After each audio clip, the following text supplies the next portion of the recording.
Salut à tous, on passe aujourd'hui à la question numéro 27 pour ces vidéos du jeudi, question de la part de Romain.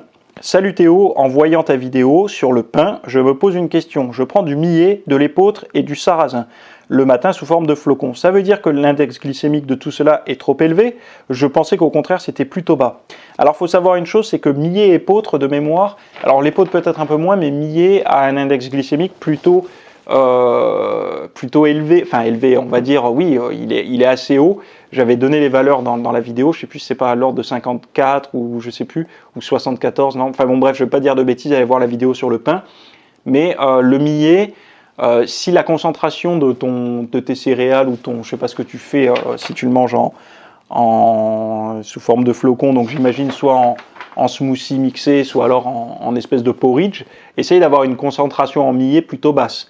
Après, fais attention aussi, parce que souvent, ces préparations-là, si tu les achètes toutes faites, c'est du soufflé. Et le soufflé, l'index glycémique augmente encore. Et si c'est du cru, c'est un petit peu différent. Enfin, si c'est le flocon brut, quoi, si c'est pas le flocon soufflé.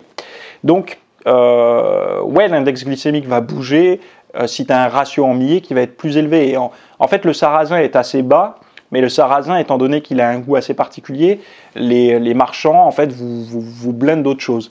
Donc, à la limite, mieux vaut faire un mix avoine sans gluten plus sarrasin que ce que toi tu fais. En plus, l'avoine, personnellement, je trouve que le goût est plus sympa que les autres. Après, tu as aussi la châtaigne qui peut être intéressant, assez riche en fibres, donc c'est pas mal pour le transit. Mais voilà, le millet est bien, mais la problématique, c'est encore une fois, c'est son index glycémique qui est quand même assez élevé, et donc du coup, ça peut devenir problématique, surtout si tu stockes facilement du gras.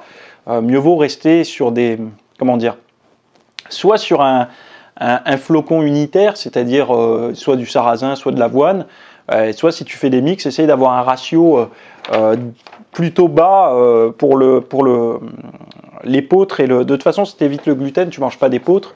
Donc essaye d'éviter quand même l'épeautre et le millet, remplace plutôt par de l'avoine. Enfin, je pense que ça pourrait être une meilleure chose, quoi.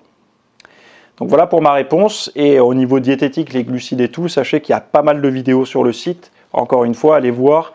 Je vous mets le lien en description, surtout notamment sur les glucides. Ça a été mon gros combat pendant des années, donc vous avez pas mal de vidéos. Peut-être que vous trouverez votre bonheur, et même c'est sûr, je pense, si vous essayez un mois VIP chez moi. Voilà, on se dit à jeudi prochain. Bye.